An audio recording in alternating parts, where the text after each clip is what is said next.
दोस्तों बहुत बहुत स्वागत है आप सभी का एक बार फिर से। जी हाँ दोस्तों, आज पूरे दिन की कई महत्वपूर्ण और बड़ी खबरें निकलकर सामने आ रही हैं। जानेंगे सभी खबरों को विस्तार से। तो दोस्तों, खबरों में आगे बढ़ने से पहले वीडियो को एक प्यार भरा लाइक जरूर कर दें और ताजा खबरों को जानने के लिए चैनल को सब्सक्राइब भी जरूर कर लें। तो देखते हैं पहली बड़ी खबर क्या निकल कर आ रही है।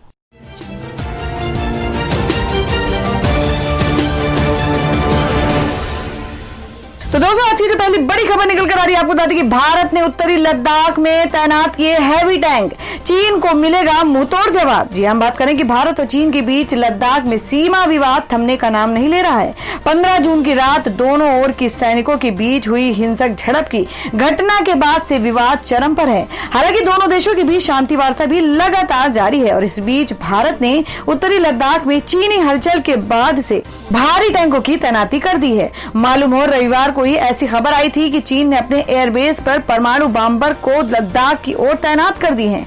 दूसरी ओर भारतीय और चीनी सेना के शीर्ष कमांडरों के बीच रविवार को 5वें चरण की बातचीत लगभग 11 घंटे तक चली। वार्ता की जानकारी रखने वाले अधिकारियों ने कहा है कि बातचीत के दौरान भारत ने पैंगोंग त्सो और पूर्वी लद्दाख में वास्तविक नियंत्रण रेखा LAC के पास टकराव वाले सभी स्थानों से चीनी सैनिकों के जल्द से जल्द पूरी तरह पीछे हटने को लेकर जोर डाला है।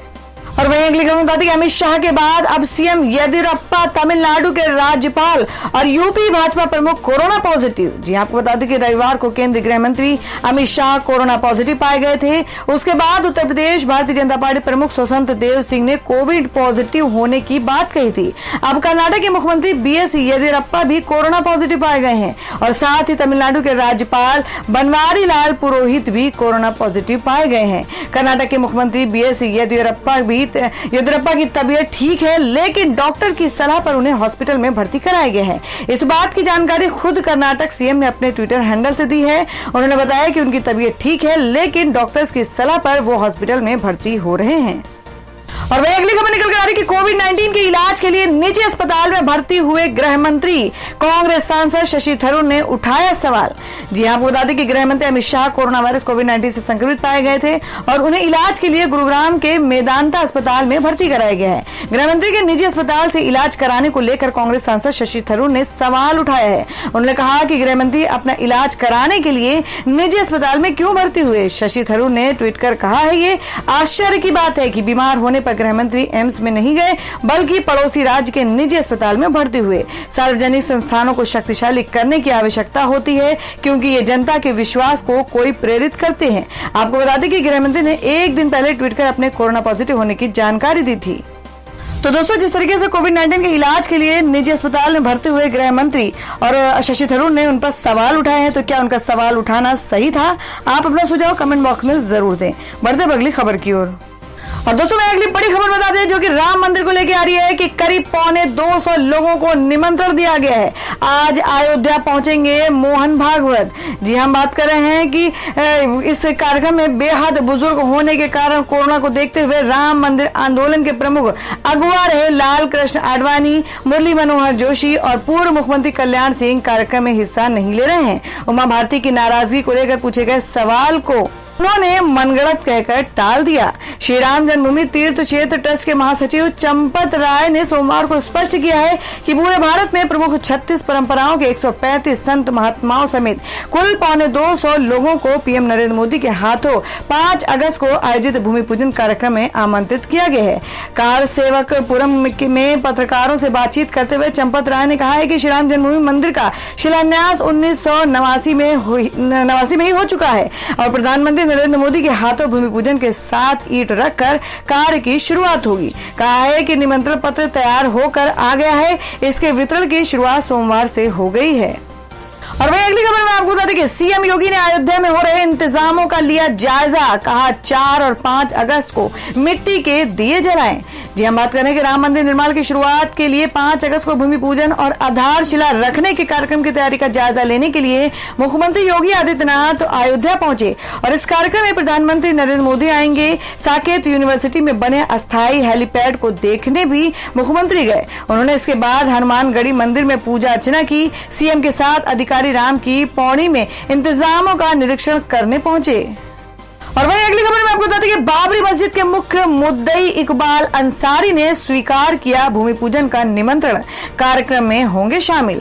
जी आपको बता दें कि राम जन्मभूमि बाबरी मस्जिद विवाद में मुस्लिम पक्ष के मुख्य मुद्दई रहे इकबाल अंसारी ने आगामी 5 अगस्त को अयोध्या में राम मंदिर निर्माण के भूमि पूजन समारोह का न्योता कबूल करते हुए कहा है कि जो होना था वो हो चुका है और अब हम सभी को आगे की राह देखनी चाहिए। अंसारी ने सोमवार को कहा कि हमें मंदिर भूमि पूजन का निमंत्रण आया है, हम उसमें शिरकत करेंगे। हमने यही बात मीडिया में पहले भी कही थी कि अगर हमारी जरूरत है और आप सरकार हमें बुलाते हैं तो हम जाएंगे। उन्होंने कहा कि वे प्रधानमंत्री से मुलाकात कर उन्हें रामनामी अंगवस्त्र और श्री रामचरितमानस की एक प्रति भेंट करेंगे। अंसारी के पिता हाशिम अंसारी राम जन्मभूमि बाबरी मस्जिद विवाद के सबसे पुराने मुद्दई थे। तो दोस्तों, खबरों में आगे बढ़ने से पहले जान लेते हैं आज के माइंड क्विज के सवाल को। आज का सवाल है, आपको बताना है कि भारत के प्रथम राष्ट्रपति राजेंद्र प्रसाद जी का जन्म कहां हुआ था। इसका जवाब आपको वीडियो के नीचे कमेंट बॉक्स में देना है और सही जवाब देने वालों को रैंडम लिस्ट लेके आ जाएगा और वो जीत सकते हैं बम्पर पुरस्कार। तो बढ़ते हैं अगली खबर की ओर। और अब अगली खबर बता दें कि सुशांत सिंह राजपूत मामले में मुंबई पुलिस कमिश्नर ने प्रेस कॉन्फ्रेंस करके किए बड़े खुलासे, कई राज से उठाया पर्दा। जी हम बात करें कि सुशांत सिंह राजपूत आत्महत्या मामले की मुंबई पुलिस जांच कर रही है। सुशांत की जान जाने से जुड़े तमाम पहलुओं पर पुलिस लगातार अपनी पड़ताल कर रही है और फिल्म जगत सहित तमाम लोगों से अभी तक पुलिस ने इस मामले में पूछताछ की है और उनके बयान दर्ज किए हैं। सुशांत के परिवार की ओर से भी इस मामले में पटना में केस दर्ज कराया गया है। सुशांत के पिता के सिंह ने अभिनेत्री रिया चक्रवर्ती और अन्य के खिलाफ केस दर्ज कराया है। उसके बाद से ही इस पूरे मामले पर कई सवाल खड़े हो रहे हैं। इस बीच मुंबई के पुलिस कमिश्नर ने आज एक प्रेस कॉन्फ्रेंस करके जांच से जुड़े अहम पहलुओं की जानकारी दी है। मुंबई पुलिस कमिश्नर परमबीर सिंह ने कहा है कि अभी तक की जांच में हमने कुल 56 लोगों के बयान दर्ज किए हैं और इस मामले में हर पहलू की हम जांच कर रहे हैं, फिर चाहे वह पैसे के लेन देन की बात हो या प्रोफेशनल दुश्मनी हो या फिर सुशांत की मानसिक स्थिति। कमिश्नर ने कहा कि जांच में हमें इस बात की जानकारी मिली है कि सुशांत बाइपोलर डिसऑर्डर के शिकार थे और इसका इलाज चल रहा था। वह इसके लिए दवा का भी सेवन कर रहे थे, लेकिन किन परिस्थितियों में उन्होंने ये कदम उठाया और आत्महत्या की, इसकी हम तफ्तीश कर रहे हैं। तो दोस्तों, आप लोगों को क्या लगता है कि वाकई में सुशांत सिंह केस में सीबीआई जांच होनी चाहिए? आप अपना सुझाव कमेंट बॉक्स में जरूर दें। बढ़ते अगली खबर की ओर। और वही अगली खबर में आपको बता दें कि जल्द मोदी सरकार शुरू करेगी हेल्थ आईडी सिस्टम, जाने इसके फायदे और क्या सबको बनवाना अनिवार्य होगा। जी आपको बता दें कि जल्द मोदी सरकार शुरू करेगी हेल्थ आईडी सिस्टम और देश के प्रधानमंत्री नरेंद्र मोदी हेल्थ सेक्टर में सुधार के लिए एक बार फिर एक फैसले ले रहे हैं। इसी क्रम में जल्द ही PM Modi health ID system लागू करने वाले हैं। इसके बाद देश के नागरिकों को स्वास्थ्य संबंधी सेवाओं के लिए एक डिजिटल सिस्टम मिलेगा। ये डिजिटल हेल्थ आईडी मरीज के अलावा डॉक्टर भी बनवा सकेंगे। जानिए इस डिजिटल आईडी बनने से हमें क्या फायदे होंगे और क्या सभी को बनवाना आवश्यक होगा। बता दें कि हेल्थ आईडी सिस्टम के तहत लोगों की हेल्थ आईडी तैयार की जाएगी और इस हेल्थ आईडी का प्रयोग करने वाले लोग सभी स्वास्थ्य संबंधित जानकारी एवं जगह पा सकेंगे। सरकार इसके तहत नेशनल हेल्थ अथॉरिटी के अंतर्गत नेशनल डिजिटल हेल्थ मिशन बनाया जाएगा। इसके तहत लोगों के स्वास्थ्य को स्वास्थ्य से जुड़ी सभी सेवाओं के लिए प्लेटफॉर्म तैयार किया जाएगा। हर किसी को एक हेल्थ आईडी दी जाएगी जिसमें उस व्यक्ति से जुड़ी स्वास्थ्य की सभी जानकारी सीधे जुड़ सकेगी और हेल्थ आईडी और पर्सनल हेल्थ रिकॉर्ड सिस्टम के जरिए स्वास्थ्य संबंधी सूचनाएं प्राप्त की जा सकेंगी। हर व्यक्ति का अपना एक अलग आईडी होगा और वहीं किसी के पर्सनल हेल्थ रिकॉर्ड बिना व्यक्ति की अनुमति के कोई भी नहीं देख सकेगा। और दोस्तों, मैं अगली खबर निकल कर आ रही है। सीएम गहलोत का पीएम मोदी को पत्र, कहा टिड्डियों को राष्ट्रीय आपदा घोषित करें, 32 जिलों में 1000 करोड़ का नुकसान। जी हम बात करें कि राजस्थान सियासी संकट के बीच मुख्यमंत्री अशोक गहलोत ने प्रधानमंत्री नरेंद्र मोदी को पत्र लिखा। सीएम ने पत्र में पीएम से टिड्डियों को राष्ट्रीय आपदा घोषित करने की मांग की है। 2 अगस्त को लिखे पत्र में कहा है कि मैं आपका राजस्थान में टिड्डियों के प्रकोप की ओर आकृष्ट करना चाहूंगा।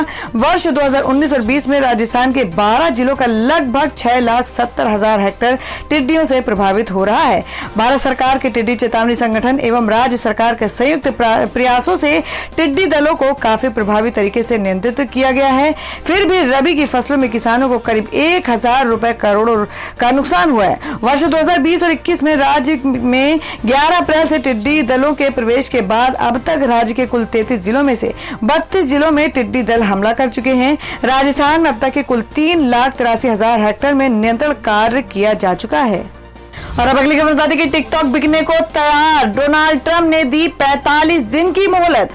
जी हम बात कर रहे हैं कि भारत और चीन के बीच विवाद के बाद से चीनी ऐप कंपनियों के बुरे दिन शुरू हो गए हैं। चीनी ऐप टिकटॉक को एक और बड़ा झटका लगा है। अमेरिकी राष्ट्रपति डोनाल्ड ट्रंप ने लोकप्रिय शॉर्ट वीडियो ऐप टिकटॉक को माइक्रोसॉफ्ट को बेचने के लिए चीन की कंपनी बाइट डांस को 45 दिन का वक्त दिया है। आपको बता दें, जानकारी के मुताबिक अमेरिकी अधिकारियों ने कहा है कि चीन की पेरेंट कंपनी वाले टिकटॉक की वजह से नेशनल रिस्क पैदा हुआ है, क्योंकि ये पर्सनल डाटा को हैंडल करता है। और बता दें कि ट्रंप ने शुक्रवार को कहा है कि वो अमेरिका में टिकटॉक को बैन करने पर विचार कर रहे थे। ट्रंप और माइक्रोसॉफ्ट की सीईओ सत्या नडेला के बीच हुई बातचीत के बाद वाशिंगटन बेस्ड कंपनी रेडवुड ने एक बयान में कहा कि बाइट डांस से टिकटॉक के अधिग्रहण के लिए बातचीत जारी रहेगी। इसका उद्देश्य 15 सितंबर तक किसी डील पर पहुंचना है। तो दोस्तों, खबर में आगे बढ़ने से पहले एक बार फिर से आपको याद दिला दें कि अगर आपने अभी तक हमारे वीडियो को लाइक नहीं किया तो जल्दी से वीडियो को लाइक कर दें, और अगर आप हमारे चैनल पर नए हैं तो चैनल को जरूर सब्सक्राइब कर लें और बेल के बटन को जरूर हिट कर दें, और हमारी पूरी न्यूज को जानने के लिए वीडियो को लास्ट तक जरूर देखें। बढ़ते हैं अगली खबर की ओर। और दोस्तों, अगली खबर में जान लेते हैं क्या है देश भर में कोरोना संक्रमण के ताजा हालात। देश में कोरोना के पिछले 24 घंटे में 52,531 नए मामले, जिसमें से 757 लोगों की जान गई है और संक्रमितों की संख्या 18 लाख के पार। जी हम बात करें कि देश में कोरोना वायरस का संक्रमण लगातार बढ़ता जा रहा है और इस वायरस से संक्रमित लोगों की संख्या हर दिन 50,000 से अधिक दर्ज किए जा रहे हैं। देश भर में इस वायरस से संक्रमित लोगों की संख्या 18 लाख के पार पहुंच गई है। और अब बता दें कि इन 3 सरकारी बैंकों को बेचना चाहती है सरकार। नीति आयोग ने दिया निजीकरण का सुझाव, रह जाएंगे मात्र 5 सरकारी बैंक। जी हम बात करें कि बैंकिंग सिस्टम में आए दिन बदलाव हो रहे हैं। सरकार बैंकों पर बढ़ रहे एनपीए को कम करने के लिए निजीकरण का रास्ता अपना रही है।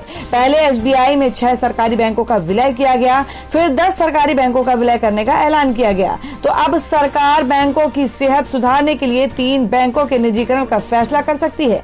बैंकिंग सेक्टर को हो रहे भारी घाटे से उबारने के लिए मोदी सरकार लगातार प्रयास कर रही है। सरकार का कहना है कि जितने कम सरकारी बैंक होंगे, घाटा उतना कम होगा और काम करने के तरीके उतने बेहतर होंगे। बैंकों के निजीकरण से बैंकों के एनपीए का कम करने में आसानी होगी और बैंकों के हालात में भी सुधार आएगा। इसी के तहत नीति आयोग ने सरकार से सिफारिश की है कि 3 बैंकों का निजी कर दें ताकि बैंकिंग सेक्टर पर लगातार बढ़ रहे बोझ को कम किया जा सके। और अब बता दें कि अनुपम श्याम के पास नहीं है इलाज के पैसे, 20 लाख रुपए देगी योगी सरकार। जी हम बात करें उत्तर प्रदेश के मुख्यमंत्री योगी आदित्यनाथ ने टीवी कलाकार अनुपम श्याम को इलाज के लिए 20 लाख रुपए की सहायता देने का ऐलान किया है। राज्य सरकार के प्रवक्ता ने रविवार को यहां बताया कि यह सहायता राशि मुख्यमंत्री सहायता कोष से दी जाएगी। उन्होंने बताया कि योगी ने श्याम के जल्द स्वस्थ होने की कामना की है। टेलीविजन धारावाहिक प्रतिज्ञा में सज्जन सिंह का किरदार निभाकर चर्चा में आए फिल्म एवं टीवी कलाकार अनुपम श्याम उत्तर प्रदेश स्थित प्रतापगढ़ के निवासी हैं। वे गुर्दे यानी किडनी की बीमारी से ग्रसित हैं। चिकित्सकों ने उन्हें गुर्दा प्रतिरोपित कराने की सलाह दी है। आपको बता दें कि छोटे पर्दे के मशहूर कलाकार अनुपम श्याम ओझा मूल रूप से यूपी के प्रतापगढ़ के रहने वाले हैं। किडनी की समस्या के चलते उनकी तबीयत अचानक बीते दिनों खराब हो गई थी। उनका इलाज मुंबई के एक निजी अस्पताल में चल रहा है। और दोस्तों, में अगली खबर जान लेते हैं क्या है देश भर में मौसम के ताजा हालात। बिहार, महाराष्ट्र में भारी बारिश का अलर्ट, जाने राज्यों के मौसम का हाल। जी हम बात करेंगे भारतीय मौसम विभाग आईएमडी के मुताबिक उत्तरी बंगाल की खाड़ी में हवा का दबाव कम होने की बजाय मानसून अब थोड़ा दक्षिण की ओर रुख करेगा। विभाग के अनुसार 4 अगस्त को उत्तरी बंगाल की खाड़ी पर कम दबाव का क्षेत्र बनने की संभावना थी, जिससे महाराष्ट्र, मध्य प्रदेश, बिहार समेत कई राज्यों में अधिक बारिश की उम्मीद है। मध्य प्रदेश के पश्चिम बंगाल, झारखंड, छत्तीसगढ़ में अगले 2 से 3 दिन बारिश का सिलसिला जारी रह सकता है। तो दोस्तों, ये थी अब तक की सभी बड़ी खबरों की अपडेट्स। टुडे ब्रेकिंग न्यूज और लेटेस्ट खबरों को देखने के लिए हमारे चैनल को सब्सक्राइब जरूर कर लें। वीडियो को लाइक और शेयर भी जरूर कर दें अपने दोस्तों और रिलेटिव्स के साथ। तो दोस्तों, फिर मिलेंगे काम की खबरों और सरकारी योजनाओं की एक और नई वीडियो के साथ। तब तक के लिए धन्यवाद दोस्तों।